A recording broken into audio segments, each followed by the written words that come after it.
बिलाखिर शायद इंतज़ार की घड़ियां जो है वो ख़त्म होने वाली हैं। फायर एंड इमरजेंसी सर्विसेज के जितने भी एस्पिरेंट्स हैं जो कि करीबन 3 साल से एक रिपोर्ट का इंतज़ार कर रहे थे, कई महीनों से एक रिपोर्ट का इंतज़ार कर रहे थे और 3 साल से बाकायदा तौर पर प्रोटेस्ट पे थे। मैं आपको बता दूं कि ये बताया जा रहा है ज़राए के हवाले से कि उनकी जो इंक्वायरी रिपोर्ट है इस हफ्ते में मुकम्मल तौर पर शायद आ जानी है, ये ज़राए हमें बता रहे हैं। मैं आपको बता दूं कि फायर एंड इमरजेंसी के जितने भी एस्पिरेंट्स हैं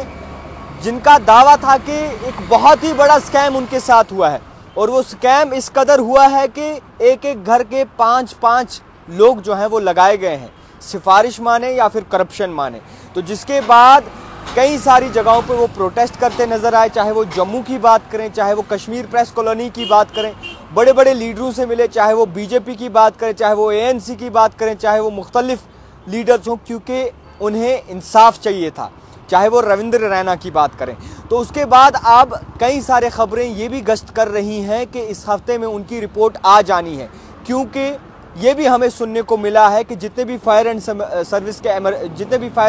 के एमरजेंसी के जितने भी एस्पिरेंट्स हैं वो कई सारे इंतज़ामिया में से जो हायर अथॉरिटीज़ के ऑफिसर्स हैं उनसे भी मिले हैं, और चाहे वो LG की बात करें या फिर इसी के साथ साथ चीफ सेक्रेटरी की बात करें, एडिशनल चीफ सेक्रेटरी की बात करें, तो उनसे भी मुलाकात हुई है और उन्होंने ये आश्वासन दिया है, ये भरोसा दिलाया है कि इस हफ्ते में आपकी जो इंक्वायरी रिपोर्ट है वो आ जाएगी। क्योंकि एक इंक्वायरी बिठाई थी, उस इंक्वायरी को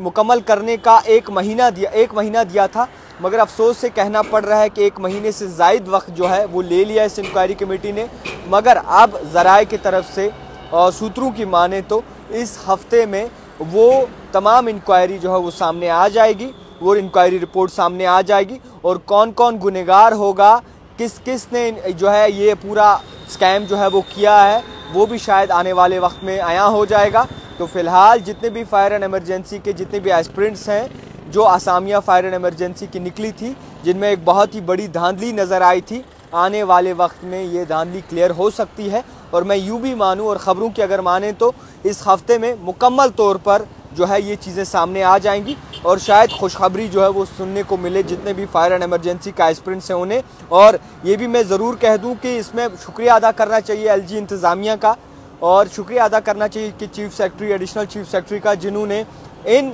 जो है लोगों की आवाज़ सुनी, इन एस्पिरेंट्स की आवाज़ सुनी और इन पर बाकायदा तौर पर गौर व फिक्र किया और इस हफ्ते में वो रिपोर्ट जो है आ जानी है। तो फ़िलहाल खुशखबरी इसलिए भी है क्योंकि 3 साल का लंबा वक्त, 3 साल तक जूते घिस गए फायर एंड इमरजेंसी के जितने भी एस्पिरेंट्स हैं उनके जूते तक फट गए प्रोटेस्ट करके, अपने घर के पैसे लाकर प्रोटेस्ट करते थे, शामिल होते थे, ख़र्चा निकालते थे और अल्हम्दुलिल्लाह उम्र भी उनकी ज़्यादा हो रही थी, जिसके बाद आज 3 साल बाद शायद भरोसा कर सकते हैं कि उनके साथ इंसाफ हो और उनके साथ इंसाफ बड़े पैमाने पे जो है वो किया जाए। तो फिलहाल एक रिपोर्ट आप तक पहुंचाने की कोशिश की। देखते रहिए द टाइपराइटर जावेद खान के साथ।